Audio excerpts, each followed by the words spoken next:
আমরা কোনো কথা আপনাদের পছন্দ করব না।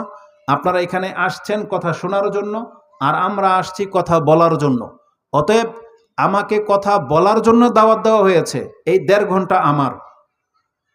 আপনারা যদি কথা বলেন তাহলে এটা হয়ে যাবে মানে সিস্টেমের খেলাফ, এটা হবে জুলুম। এজন্য আমি বলতে বললে আপনি বলবেন, নয়তো না। আজকে শুধু আপনাদের কানকে কাজে লাগাবেন, আমি আমার জবানকে কাজে লাগাবো। মনে থাকবে? কারণ আপনি যদি আপনার শ্রবণ শক্তিকে কাজে না লাগান না, আপনার ত্রুটিটা কি এবং আপনার কি ক্ষতি হতে পারে সেটা আমি আপনাকে বলি। আমি যদি খেয়ানত করি বলতে গিয়ে আমার কি অবস্থা হতে পারে সেটাও বলবো। আর আপনারা যদি কথাকে শ্রবণ সাথে না গ্রহণ করেন বা কানকে যদি কাজে না লাগান, তাহলে আপনার কি ক্ষতি হবে আমি এখান থেকে শুরু করি।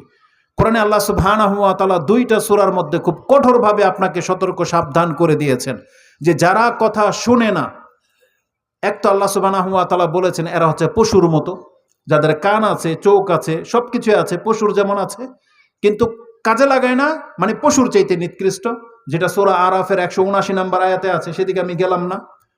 আল্লাহ সুবহানাহু ওয়া তাআলা এটাও বলেছেন কোনো জ্ঞানী ব্যক্তি যখন কোনো অঞ্চলে আসবে, সে কিভাবে ডিসাইড করবে, কিভাবে নির্ণয় করবে যে এই অঞ্চলের লোকেরা কি হেদায়েত প্রাপ্ত কিনা, এই অঞ্চলের লোকেরা কি জ্ঞানী কিনা বা জ্ঞানের তাদের চাহিদা আছে কিনা, তারা কি হেদায়েত পেতে চায় কিনা, কি করে বুঝবেন একজন ব্যক্তি? কোরআনে আল্লাহ সুবহানাহু ওয়া তাআলা একটা মূলনীতি বলে দিয়েছেন। সেই মূলনীতিটি আপনি সূরা জুমার 39 নম্বর সূরাতে পেয়ে যাবেন, 17 এবং 18 নম্বর আয়াতে আল্লাহ শুরুই করেছেন ফাবাশশির ইবাদ, আমার বান্দাদেরকে সুসংবাদ দিয়ে দিন। কারা তারা? আল্লাযীনা ইয়াস্তামিউনাল কাওলা ফায়াত্তাবিউনা আহসানা উলাইকাল্লাযীনা হাদাহুমুল্লাহ ওয়া উলাইকা হুম উলুল আলবাব। আল্লাহ সুবহানাহু ওয়া তাআলা বলেছেন সুসংবাদ দিয়ে দিন ওই বান্দাদেরকে যাদের প্রথম কাজ, প্রথম গুণ হলো তারা তাদের শ্রবণ শক্তিটাকে কাজে লাগায়। আল্লাযীনা ইয়াস্তামিউনাল কাওলা, তারা কথাকে মনোযোগ সহকারে শোনে। ইয়াস্তামি বলা হয়েছে, এটা হচ্ছে মনোযোগ সহকারে শোনা। আর সামা, এটা হচ্ছে জাস্ট একটা শব্দ ভেসে আসলো, তার কান শুনে নিল, এটা হচ্ছে একরকমের শোনা। আরেকটা হলো মনোযোগ সহকারে শ্রবণ করা। এই দুইটার মধ্যে পার্থক্য আছে। আর আল্লাহ সুবহানাহু ওয়া তাআলা যখন কোরআনের কথা বলেছেন, তখন আল্লাহ ফাস্তামি বলেছেন যে তুমি কথাগুলো মনোযোগ সহকারে শোনো। যেমন সূরা আরাফ 2 নম্বর সূরা 204 নম্বর আয়াতে আল্লাহ বলেছেন ইজা কুরিয়াল কুরআনু ফাস্তামিউ লাহু ওয়া আনসিতু, তুমি কথা মনোযোগ সহকারে শোনো, যেহেতু কোরআন তোমার উদ্দেশ্যে পাঠ করা হচ্ছে, তাহলে লাআল্লাকুম তুরহামুন, তাহলে তোমার উপরে রহম করা হবে।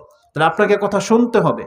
আর এটা এত গুরুত্বপূর্ণ বিষয়, যখন কথা হবে আল্লাহর, যেটা আল্লাহর ওহী, যদিও কোরআনে লিপিবদ্ধ হয়ে গেছে, কিন্তু আমরা যখন কোরআন থেকে কোনো আয়াত কোট করব, তার মানে এটা হচ্ছে ওয়াহি, যদিও এটা অনেক আগে নাজিল হয়ে গেছে, কিন্তু এটা আপনার পর্যন্ত এখন পৌঁছানো হচ্ছে।